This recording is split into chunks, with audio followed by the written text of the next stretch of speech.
আসসালামু আলাইকুম সবাইকে, কেমন আছো? আশা করছি সবাই খুব ভালো আছো। আলহামদুলিল্লাহ আমি খুব ভালো আছি। তো মরে যাইনি, বেঁচে আছি অনেকদিন পর, আবার একটা নতুন ব্লগ নিয়ে চলে এসেছি।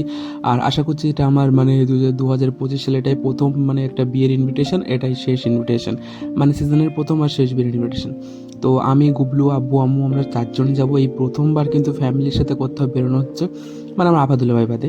বাট খুব এটা অনেক বছর পরে, বলবো অনেক অনেক বছর পরে আমরা সবাই মিলে একসাথে কোথাও যাচ্ছি। তো আজকে যাচ্ছি আমার একটা ভাইয়ের রিসেপশন পার্টিতে, রিসেপশনে বা বউ ভাতে। তো বিয়েতে যেতে পারলাম না, ওই জন্য রিসেপশনে যাচ্ছি। তো এটা ছিল বসিরহাট ময়লা কলার ওখানে যে কি ভিলা আছে না, নামটা আমার মনে পড়ছে না এই মুহূর্তে, রয়্যাল ভিলা। তো এই যে দেখতে পাচ্ছ রয়্যাল ভিলা, তো বসিরহাট স্টেশন থেকে জাস্ট একটুখানি ময়লা কলার থেকে একটুখানি। তো আব্বু আম্মু গুবলু আস্তে আস্তে সামনের দিকে এগোচ্ছে, আর আমিও আস্তে আস্তে এগোচ্ছি, যেহেতু 3 তলায় একদম আমাদের স্টার্টার কাউন্টার। আর এইটা ছিল খাওয়ার জায়গা। তো খাওয়ার জায়গাটা তখন একদম ফাঁকা, আমরা অনেক সকাল সকাল গিয়েছিলাম। আর আমার এত পরিমাণে রাগ হচ্ছিল সেদিন আব্বুর উপরে, আমরা জাস্ট গেলাম, খেলাম আর চলে এলাম, না কোনো ভালো করে ছবি তুললাম, না কোনো ভিডিও করা হলো। তো প্রথমে নিলাম চিকেন পকোড়া, আর এর সাথে ছিল কিন্তু ফুচকা ছিল, লস্যি ছিল, ফুচকা ছিল, কফি ছিল, পান টান আর অনেক কিছু ছিল। আর এখানে সব কিন্তু আমাদের মোটামুটি অলমোস্ট কিন্তু আমাদের সব চেনাশোনার মধ্যেই আছে। তারপর আমরা সোজা খেতে বসলাম, বললো চলো খেতে বসতে হবে, তো খেতে বসতে চলে এলাম। এরকম আমি বিশ্বাসই করতে পারছিলাম না, জাস্ট আমরা যে বিয়ে বাড়ি গেলাম, খেলাম আর চলে এলাম। তো এই সিটটায় আমি আম্মু আর গুবলু বসছিলাম, আর সামনের সিটটা আমার আব্বু বসছিল, আর আর একজন আমাদের রিলেটিভস, তার হাজব্যান্ড ওয়াইফ তারা ছিলেন। তো এরপরে আস্তে আস্তে গুবলু প্রথমে তার প্লেটটা বের করে নিল, আর আমার প্লেটে প্রথমেই দিত লেবু, যেটা আমার একদম পছন্দ না, বাট ফর্মালিটিসের জন্য নিতে হয় এটা। তারপরে যেটা দিত সেটা হলো ফিশ বাটার ফ্রাইড একদম আমরা যেহেতু প্রথম ব্যাচে বসেছিলাম, একদম ফ্রেশ টাটকা, কোনো ঘাটাঘাটি না, একদম পুরো প্রথম ব্যাচেরই খাবার। দেখতে পাচ্ছ মাছটা কিন্তু পুরো ভর্তি, আর এটা কিন্তু আমি যার বিয়েতে গেছিলাম, আমার বাবুর ছেলে, তো আমার বাবুর জলকরের কিন্তু ভেটকি মাছ এটা। আর ভেটকি মাছটা পুরো এতটা ফ্রেশ ছিল, তো কাশ্মীরি দিয়ে খেতে জাস্ট অসাম লেগেছিলো। তারপরে আমাদের দিয়ে দিল পিস পোলাও। তো পিস পোলাও থেকে এত সুন্দর গন্ধ আসছিল, পিস পোলাও মটরশুঁটির পোলাও যেটা। তারপরে দিল মুগমোহন, পিস পোলাওর সাথে মুগমোহনের কম্বিনেশনটা আমার দারুণ লেগেছে। তারপরে ছিল হলো গিয়ে বেগুন ভাজা, আর বেগুন ভাজাটা আমি নিলাম না, যেহেতু আমার অ্যালার্জি আছে, কিন্তু ডাল কিন্তু আমি খেতেই থাকি।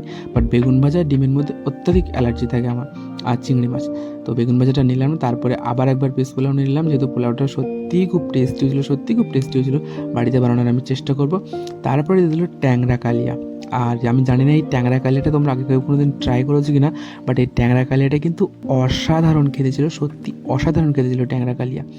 আমার তো সত্যি খুব ভালো লেগেছে, মাছটা একদম ফ্রেশ, আমার বাবুর জলকারের মাছ, একদম বড় বড় ট্যাংরা, কিন্তু ট্যাংরার মধ্যে কিন্তু কোনো ডিম ছিল না, কিন্তু ট্যাংরা মাছটা ভীষণ স্বাদের ছিল, ভীষণ একদম ফ্রেশ, কোনো করে রাখা না, একদম জাস্ট জলকার থেকে রিসেপশনের জলকার থেকে ধরে দেন মাছটাকে রেডি করে। তারপরে দিয়ে দিল চিংড়ি মাছের মালাইকারি, আর এগুলো কিন্তু ছিল গলদা চিংড়ি, এটাও কিন্তু জলকারের, যে কটা মাছ দেখতে পাচ্ছ সবকটাই কিন্তু এই 3টে মাছে কিন্তু জলকারের মাছ।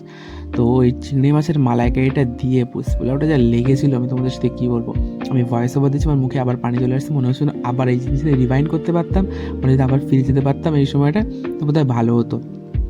আর সত্যি কথা বলতে ভিডিও আমি শ্যুট করতে পারি না এই জন্যই, কারণ আমার ভিডিও করে দেওয়ার কোনো লোক থাকে না, সত্যি খুব অসুবিধা হয়। বাট আমার ফ্যামিলির থেকে অতটা সাপোর্ট পাই না আমি, যতটা আমি যতটা আমি ক্যাপচার করি, ততটা তোমাদের সাথে শেয়ার করার চেষ্টা করি, তোমরা আস্তে আস্তে আমাকে এত ভালোবাসা দিচ্ছ, তার জন্য তোমাদেরকে অনেক ধন্যবাদ কিন্তু।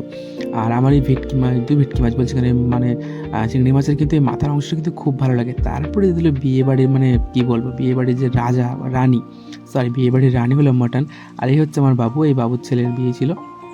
তো বলছিল যে চিংড়ি মাছগুলোর মধ্যে কাঠি দিলে কত অসুবিধা হয়, কী সুবিধা হয়।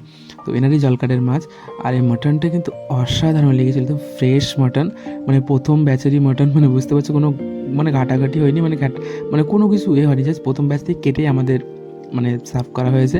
আর এত সফট ছিল মাটনগুলো, এত সফট ছিল, তো দেখতেই পাচ্ছ কতটা সফট ছিল। তো মাটন আমি দুবার নিয়েছিলাম। তারপরে দিলাম আমাদের চাটনি, আর চাটনির সাথে পাঁপড়ের কম্বিনেশনটা কিন্তু অসাধারণ লাগার, এই চাটনিটা এত সুন্দর লেগেছিলো, কাঁচা পাকা আমের চাটনি, নাও আমটা খুব পাকা, নাও আমটা খুব কাঁচা, এটা কাঁচা পাকা আমের চাটনি পাঁপড়ের সাথে অসাম লাগে আমার।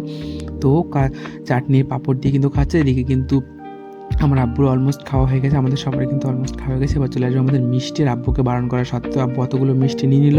তো এখন আর বারণ করলে শোনে না, যদিও যেহেতু সুগারটা একটু কম আছে। তারপরে আমি নিলাম দুটো রসগোল্লা দুটো খুব টেস্টি ছিল।